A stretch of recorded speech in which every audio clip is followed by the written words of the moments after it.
আনন্দঘন পরিবেশ। এই যে দেখলাম এটা একটা ইতিহাস। এই ধরনের ইতিপূর্বে আমরা তেমনভাবে পাইনি। তবে এই যে পরিবেশটা, এই পরিবেশটাকে আসলে আপনারা নির্বাচনের জন্যই নির্বাচন পর্যন্ত ধরে রাখবেন নাকি না নির্বাচনের পরেও এর ইয়াটা থাকবে? আসলে সবচেয়ে বড় যে বিষয় হচ্ছে যে আমরা হয়তো কেউ কেউ নির্বাচন করছি, আবার অনেকেই আছেন গুণীজনরা যারা আমাদের চেয়ে অনেক অভিজ্ঞ, নেতৃত্ব দেওয়ার সেই সক্ষমতা ওনাদের আছে। তো তারা তো নির্বাচন করছে না, কিন্তু আমাদের দিকে তাকিয়ে আছেন। তো সেক্ষেত্রে দেখেন যে আমরা যেরকম বলি যে বাংলা চলচ্চিত্রের মাধ্যমে মানুষ অনেক, এই জাতি অনেক কিছু শেখে, অনেক মেসেজ থাকে, সেটি রাষ্ট্রের জন্য, সেটি পারিবারিকভাবে বলি, যে কোনোভাবেই বলি না কেন। তো সেই ক্ষেত্রে যেহেতু বাংলাদেশ চলচ্চিত্র শিল্পী সমিতির নির্বাচন, এই নির্বাচন আমরা বরাবরই বলে থাকি যে এটি জাতীয় সংসদ নির্বাচনকেও হার মানায়। অর্থাৎ সরকার থেকে শুরু করে সর্বশ্রেণীর মানুষ এখন কেবলমাত্র যে বাংলাদেশের মধ্যে সীমাবদ্ধ তা কিন্তু না, না তা না, এখন যেহেতু আমাদের সেটি মিডিয়া প্রায় পুরো বিশ্ব জুড়েই ছড়িয়ে যায়। তো সেই ক্ষেত্রে আমাদের হয়তো চলচ্চিত্রের এই সংকটের মধ্য দিয়ে আমরা পার করছি, কিন্তু কিন্তু এই সংকট থাকা সত্ত্বেও আমাদের আসলে ঐক্যবদ্ধ হওয়াটা অত্যন্ত জরুরি।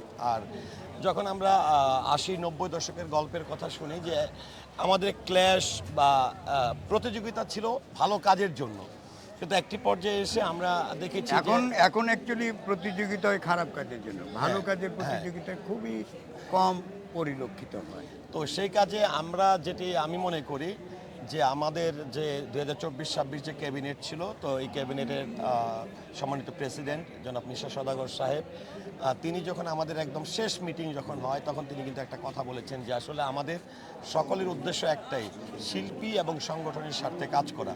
তো আজকে যারা মেম্বার আছে, যারা ক্যাবিনেটে আছে, তাদের চেয়ে মেম্বারের চেয়ে ক্যাবিনেটের মেম্বাররা কিন্তু এমন না যে অনেক বেশি কিছু পেয়ে যাবে, আবার এমন না যারা নির্বাচন করেছে, নির্বাচন করার পরে খারাপ রেজাল্ট করবে তাকে মেম্বারশিপ বাতিল দেওয়া হবে, সেটাও কিন্তু না। সেই সূত্র ধরে আমরা কিন্তু একই ছায়াতলে, একই পরিবারের। তো আজকে যখন আমরা এই যদি আলাদা হয়ে যাই, রেষারেষি করি, নিজেদের মধ্যে আক্রোশ তৈরি করি, তো প্রতিযোগিতা হবে নির্বাচনে জেতার জন্য। আমরা ভালো ব্যবহার দিয়ে যারাই মন জয় করতে পারবো, ভোটাররা তাদের দিকে আকৃষ্ট হবে। কিন্তু আমরা নেগেটিভ কোনো জিনিস যখন করব, হয়তোবা এটি দিয়ে আমি ভাইরাল হতে পারবো, কিন্তু সমাজের কাছে, জাতির কাছে কিন্তু আমরা প্রশ্নবিদ্ধ হব।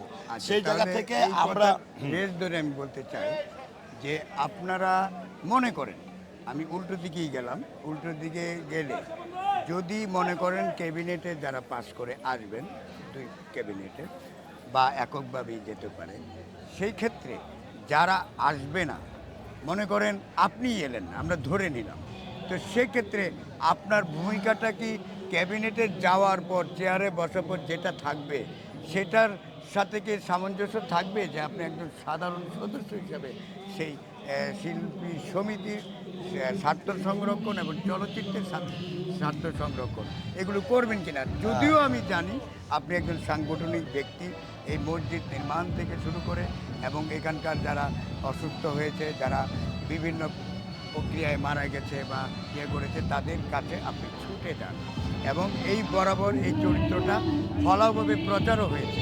তো আপনি যে পদে এসছেন এটা আপনার জন্য অত্যন্ত সুইটেবল পদ এবং যারা আপনাকে নিয়েছেন যে প্যানেল, আমি তাদেরকে সাধুবাদ জানাই। কারণ আমি আপনার মুখ থেকে শুনতে চাই। দেখেন, আমার যিনি আমার সঙ্গে প্রতিদ্বন্দ্বিতা করছেন তিনি হচ্ছেন একজন ফাইট ডিরেক্টর, অর্থাৎ যারা নৃত্য পরিচালক থাকেন বা যারা ফাইট ডিরেক্টর থাকেন তারা কিন্তু ওস্তাদ গুরুজি। তো আমার সঙ্গে যিনি প্রতিদ্বন্দ্বিতা করছেন তিনি হচ্ছেন বাংলাদেশের সুনামধন্য একজন ফাইট ডিরেক্টর চুন্নু ভাই। তো চুন্নু ভাই এবং আমরা বিগত যে কমিটি ছিল সেই কমিটিতে কিন্তু কার্যনির্বাহী সদস্য পদে কিন্তু দায়িত্ব পালন করেছি। তো আমি মাঝখানে যদি চুন্নু ভাইয়ের সঙ্গে আমার যে আলোচনা হয়েছে, পাস তো আসলে সবাই করবে না, যে কোনো একজন করবে, কিন্তু আমাদের এখানে কিন্তু এমনও ঘটনা আছে পাস করার পর যারা নির্বাচিত হয় তাদেরকে খুঁজে পাওয়া যায় না, ইনএক্টিভ থাকে।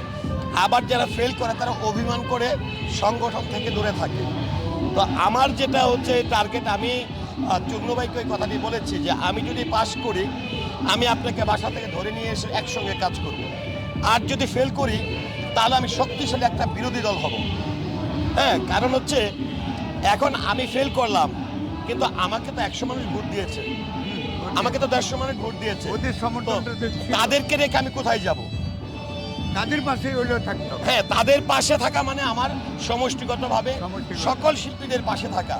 এবং আজকে আমি যে সাংগঠনিক সম্পাদকের সিদ্ধান্তটি নিয়েছি, এটি কিন্তু বিগত 2 বছরের আমার কাছে শিল্পী সমিতি কী করণীয়, কী ঘাটতি এবং সমস্যা সমাধানের জন্য কি করা উচিত, সমস্যা থেকে উত্তরণের জন্য কি করা উচিত, বা সাংগঠনিক সম্পাদক হিসেবে আমার কি দায়িত্ব, আগে আমি সাংগঠনিক সম্পাদকের দায়িত্বগুলো বোঝার চেষ্টা করেছি, তারপর চর্চা করে নিয়েছি। হ্যাঁ, সেই জায়গা থেকে আমি একটি কথাই বলবো, আমি কখনই কল্পনা করিনি, আমি যখন শিল্পী সমিতির বোর্ডের দিকে তাকাই তখন নিজেকে খুব অদক্ষ একজন মানুষ মনে হয়, যে সেই নায়করাজ রাজ্জাক সাহেব থেকে শুরু করে কারাই শিল্পী সমিতির নেতৃত্ব দিয়েছে, সেখানে তো আমি জিরো একজন শিল্পী, এখনো এমন কোনো কাজ করতে পারিনি যেটি স্বীকৃতি পাওয়ার মতন। তো স্বীকৃতিপ্রাপ্ত কিংবদন্তিরা কিন্তু এই সমিতি প্রতিষ্ঠা করেছে। তো সেই জায়গা থেকে আমি কিন্তু নেতা হিসাবে কাজ করি না, সেবক হিসাবে। আর আমি যাদেরকে দেখে চলচ্চিত্রে এসেছি তাদের যখন সেবা করতে পারছি, এটা আমার জন্য অনেক বড় সার্থক। তার মানে আপনি বোঝাতে চেয়েছেন চেয়ার এবং চেয়ারের ক্ষমতা নয়, আপনার কর্ম এবং কর্ম বিকাশের মাধ্যমে আপনি চলচ্চিত্র উন্নয়নে এবং সংস্কৃতি উন্নয়নে এবং শিল্পীদের উন্নয়নে আপনি কাজ করবেন। আমি আর যেটি বলবো যে আমি কেবলমাত্র শিল্পীদের মধ্যে সীমাবদ্ধ থাকবো না, কারণ চলচ্চিত্রের সংশ্লিষ্ট যে কোনো কর্মকাণ্ডের সঙ্গে চলচ্চিত্রের প্রত্যেকটা সংগঠনের মানুষজন আমাকে কিন্তু, আমি গতবার যে পাস করেছি সেই পাশের ক্রেডিট কিন্তু আমার না, একজন প্রোডাকশন বয় থেকে শুরু করে প্রত্যেকটা টেকনিশিয়ান এবং কলাকৌশলী যারা রয়েছেন তারা কিন্তু আমার জন্য ভোট চেয়েছেন, আমাকে নিয়ে এসেছেন। সো আমি চলচ্চিত্রের সঙ্গে একজন সোশ্যাল ওয়ার্কার হিসাবে আজীবন থাকতে চাই। আচ্ছা, আমার আরেকটা ছোট্ট প্রশ্ন, এটা দিয়ে শেষ করবো, সেটা হলো এই যে আমাদের হল সংখ্যা কমে গেল, আমাদের চলচ্চিত্র চলে গেল মোবাইলে, ইউটিউবে, বিভিন্ন জায়গায় চলে গেল, তো এতেগুলো আমরা দর্শক হারিয়েছি। কিন্তু সেক্ষেত্রে দেখা গেছে যে আমাদের ডে বাই ডে আমরা যখন সংকটের মুখে পড়েই গেছি এবং আরও পরে যাচ্ছি, সেক্ষেত্রে শিল্পীরা যে সাম্মানিক নেন, সেই সাম্মানিকের হারটা দেখা গেছে ডে বাই ডে তারা উপরের দিকে নিয়ে যাচ্ছে। আচ্ছা, এটা সমন্বয় করে কি আলোচনার সাপেক্ষে 19 সমিতি একসাথে বসে আপনারা বসে কি এটাকে একটা সহনীয় পর্যায়ে আমার একটা পরিকল্পনা আছে, যেটি হচ্ছে যে আমরা বরাবরই দেখছি ছোট পর্দা আর বড় পর্দা, কিন্তু এখন বড় পর্দার অনেক গুণী নির্মাতা, যেমন আপনি নিজেও কিন্তু নাটক তৈরি করেন, আবার নাটক নির্মাতারা ফিল্ম তৈরি করছে, নাটকও তৈরি করছে। তো এখন যেহেতু একজন অভিনেতা কেবলমাত্র যে সিনেমার মধ্যে সীমাবদ্ধ থাকবে তা কিন্তু না, তার দরকার অভিনয় করা, তার দরকার ব্যস্ত থাকা। তো আমার যেটি মনে হয় যে এই বর্তমান সময়ে যে এই সকল নাটক বা এই যে ডিরেক্টর গিলস আছে তাদের সঙ্গে আমাদের একটা সমন্বয় করা খুব জরুরি। যে আপনারা তো মা, বাবা, চাচা বিভিন্ন ক্যারেক্টারের জন্য কোনো রিটায়ার্ড পার্সনকে নিচ্ছেন যিনি প্রফেশনাল অভিনেতা না, আপনারা কেন আমাদের শিল্পীদের নিচ্ছেন না? আমি যদি সাংগঠনিক সম্পাদক হিসাবে নির্বাচিত হতে পারি, আমার প্রথমে একটা কাজ যে এই সময়ে এসে কোন কোন নাট্য নির্মাতারা বছরে বা মাসে 10টি-20টি নাটক তৈরি করে আমি এটা লিস্ট করব। পাশাপাশি আমি ওনাদেরকে নিয়ে আমার ক্যাবিনেট নিয়ে তাদেরকে সম্মাননা জানাবো এবং তাদের হাতে আমাদের শিল্পী সমিতির অভিনেতা অভিনেত্রীদের একটা লিস্ট আমি হস্তান্তর করে তাদেরকে বোঝানোর চেষ্টা করব যে আপনারা যে শিল্পী শখের বশত অভিনয় করে আসে যে শিল্পীগুলো কাজে লাগাচ্ছেন, সেটা না করে আপনারা আমাদের শিল্পীকে নিতে পারেন। আমাদের এখানে হয়তো বা অনেক সময় এরকম চিন্তা করে যে সিনেমার একজন আর্টিস্ট নিব, আল্লাহ জানে কত টাকা পেমেন্ট, কিন্তু এইটা কিন্তু একটা ভুল বুঝাবুঝি, জাস্ট আলোচনার এই গ্যাপটা থাকার কারণে। তো এই বিষয়গুলো নিয়ে আমার কাজ করার খুব ইচ্ছা। যে অনেকে আমাকে বলে যে আপনার নিজেরই তো কাজ না, আপনি কিভাবে কাজ দেবেন, কিন্তু অনেকে জানে না যে আমার জীবনের অনেক বড় উত্থান হচ্ছে ক্যামেরার পিছন থেকে। এবং আমি টেলিভিশন মিডিয়া অভিনয় শিল্পী সংঘেরও কিন্তু প্রথম 2017 সালের প্রথম নির্বাচনে কার্যনির্বাহী সদস্য ছিলাম। অর্থাৎ যেই বছরে প্রথম নির্বাচন হয়, প্রথম নির্বাচন, এটি কিন্তু প্রথম নির্বাচন মানে ওই সংগঠনের জন্য ফার্স্ট অ্যান্ড লাস্ট ইতিহাস কিন্তু। তো সেই জায়গাগুলো আমার সম্পর্কে ধারণা আছে। পাশাপাশি শিল্পীরা যেখানে থাকবে সেখানে কিন্তু যে কোনো কাজ অনেক বেশি সহজ হয়। ধরেন আজকে আপনি আপনার পরিবারে একটা অনুষ্ঠান হচ্ছে, সেখানে যদি আপনার এখানে 10 জন শিল্পী যায়, তখন আপনার এলাকা বা সমাজের মানুষ বলবে যে বাবুল রাজা সাহেব আসলে একজন গুণী মানুষ, চলচ্চিত্রের শিল্পীরা ওনাকে মূল্যায়ন করে। তো সেই জায়গা থেকে এসে ধরেন এই যে আমাদের ফিল্মের মানুষ স্পন্সর পায় না, কিন্তু নাটকের ডিরেক্টররা স্পন্সর পায়, কিন্তু কেন? এই যে আমার ক্যামেরার পিছনে থাকার যে অভিজ্ঞতা, বিজ্ঞাপনে দীর্ঘ বছর থাকা, সেই জায়গা থেকে তোমাকে হ্যাঁ, নিবো ভাই। সেই জায়গা থেকে আমার আমার যেটি হলো টার্গেট সেটি হচ্ছে যে আমি এরকমভাবে বাংলাদেশের যেহেতু দীর্ঘদিন আমি ক্যামেরার পিছনে ছিলাম প্রায় এক যুগের উপরে, এই কোম্পানিগুলোকে এক করা, এদেরকে বোঝানো যে আপনারা আন্তর্জাতিক মানের ছবিগুলো যেরকম স্পন্সরশিপ করে আপনারা করতে পারেন, কারণ আপনাদের প্রতি বছরে যে বাজেটটা হয় এর একটা ক্ষুদ্র বাজেট যদি আপনার আমাদের খাতে সুদূর দেন। প্রসারী পরিকল্পনা এরকম আমার একটা পরিকল্পনা আছে। জানলাম।